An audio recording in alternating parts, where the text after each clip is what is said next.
In today's video, we're going to look at 5 Vanguard ETFs that you can buy and hold for life.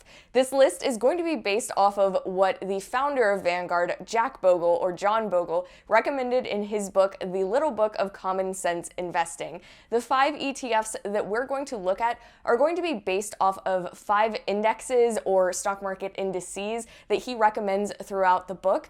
And then at the end of the video, we will talk about some of the different portfolio breakdowns that he actually recommends in this book. And then we'll talk about what a 3-fund portfolio is, which is a popular allocation that people have kind of developed based off of this book. First, let's pull up Vanguard's list of ETFs so that we can actually understand what we're looking at. So to do this, we're just going to search Vanguard ETF list, and it should be that first option that you see on Google. This is going to give you the list of all of Vanguard's ETFs that they have available, but many of the ones that we're going to look at today are Vanguard Select ETFs. So Vanguard Select ETFs are basically just ETFs that Vanguard has marked for you, and these follow the basic concepts that John Bogle, the founder of Vanguard, laid out in his book.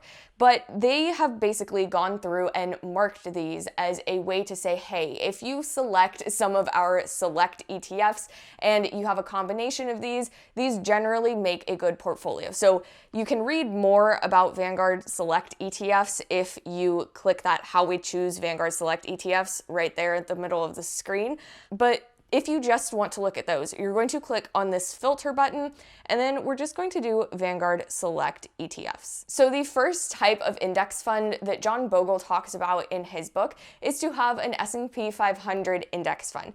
So for Vanguard, that is going to be ticker symbol VOO. So you can see that under the US stock ETFs. This index fund is going to follow the S&P 500 as closely as possible, and from this main screen, we can see a lot of different information about this ETF.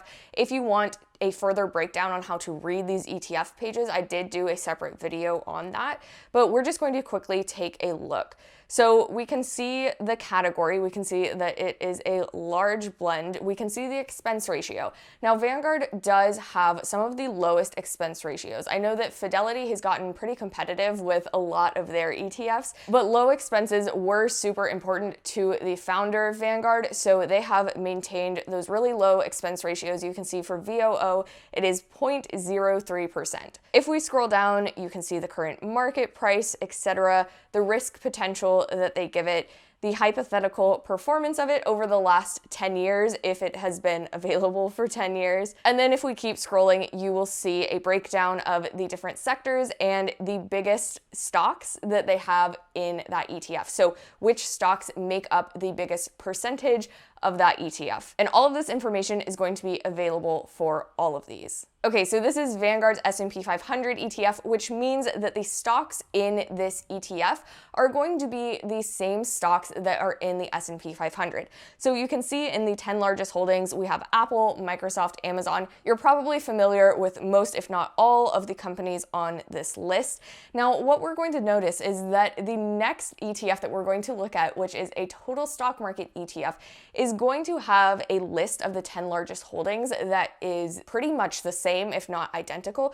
So what's the difference between these? If we look at the number of stocks under this characteristics category, in the S&P 500, there are going to be roughly 500 companies. Now, if we go to the next ETF, we're going to notice that there are a lot more stocks in there, which generally means that you are going to be a lot more diversified across a lot more companies. So let's go ahead and look at that. Back to this main page where we have just filtered it to look at those Vanguard Select ETFs.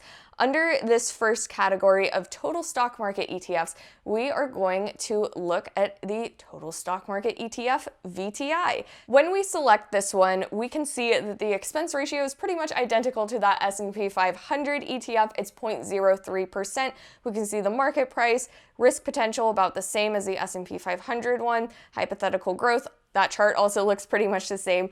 Now, when we scroll down to the 10 largest holdings, you'll notice that those, again, are pretty much the same. So those companies still make up the largest chunk of this ETF, but we can see under this number of stocks that instead of being roughly 500, it is at 3,781, which means that you are getting exposure to about 3,200 more stocks than you would be in the S&P 500. The next one that we're going to look at is BND, which is for the total bond market. People will typically have a larger percentage of bonds in their portfolio as they get older, so that amount when you're young may start out really small, and then you may decide to increase that as you age. So we can see for this one that the expense ratio is 0.035%, and when we scroll down to this risk potential, they typically will rate bonds as less risky, which again is why people a lot of times will choose to increase the amount of bonds in their portfolio as they get closer to retirement. The fourth and fifth ETFs are both going to have to do with international stocks, and these are the two options that John Bogle kind of suggests to look at. The first one that we're going to look at is the total international stock ETF. So we had the total stock market ETF, which was just US stocks, and this one is going to include international companies. We'll see that the expense ratio is 0.08 on this one. This one is rated as more risky. If you scroll down on the page, you will see this pie chart that will show you which regions of the world most of the stocks in this ETF are from. We can see that the number of stocks is 7,554, which is almost double the total US stock market ETF. And down here you can see the 10 largest holdings. So you'll see a mixture of like semiconductor manufacturing, some Swiss pharmaceutical companies, as well as like Alibaba, Nestle, that's a food company. You'll see a luxury handbag company, Louis Vuitton. So with that one, you do get exposure to a lot of different stocks from a lot of different countries. But another one that he suggests to look at is an emerging markets index fund. So for this, we're going to look at VWO.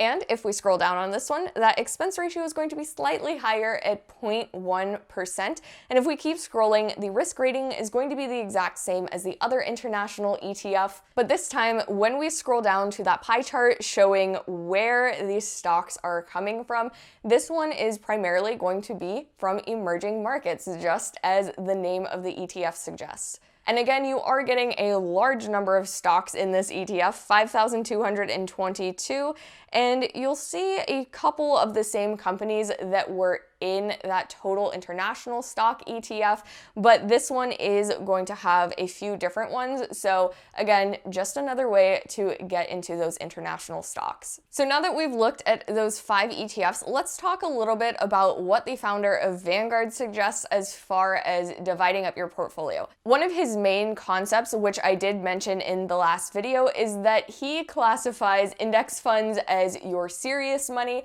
and any individual stocks or managed mutual funds or managed ETFs as your funny money. So he thinks that people should have 95% of their portfolio in their serious money account and about 5% in their funny money account. Do people actually follow that percentage allocation that he suggests? Probably not. Let me know in the comments if you are anywhere close to that 95-5%. I feel like most people are kind of going to do their own thing anyways, but let's look at what he suggests that 95% serious money portfolio should be made up of. Keep in mind that although we talked about the ETFs for these index funds, there are also Vanguard mutual funds that go along with these as well. So you could switch those out for the ETFs that we talked about. There are really 3 main portfolio setups that John Bogle talks about in his book, and these can be found in the last chapter or 2. But the first one is to just have a total stock market index fund and to have a total US bond market index fund. For a very long time, he suggested 60% in that total US stock market index fund fund and 40% in the total US bond market index fund.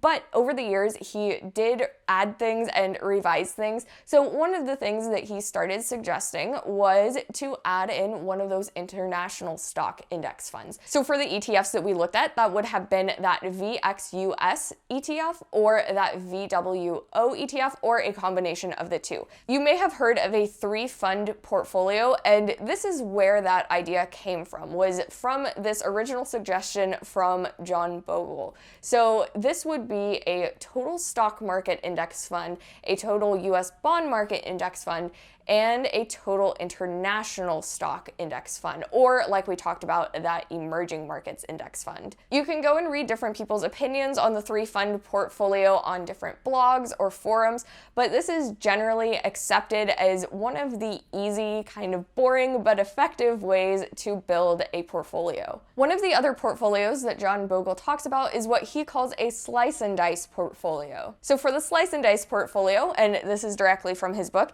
he suggests 85% in an S&P 500 index fund, 10% in a value index fund, and 5% in a small cap index fund. We didn't look at those last two, but you can find those on that Vanguard ETF list. As far as bond strategy and changing your investments as you age, John Bogle says that he is pretty conservative when it comes to investments, and he recommends a bond percentage that is equal to your age, which again is super conservative, and many people don't follow that, but some people will want to do that or kind of adjust that bond percentage as they get older. Now, the nice thing about building a portfolio with Vanguard's ETFs versus their mutual funds is that you can pretty much buy it through anything. So if you want to buy those ETFs on Robinhood or on M1 Finance or any platform that has fractional shares, you can get started for a very low cost.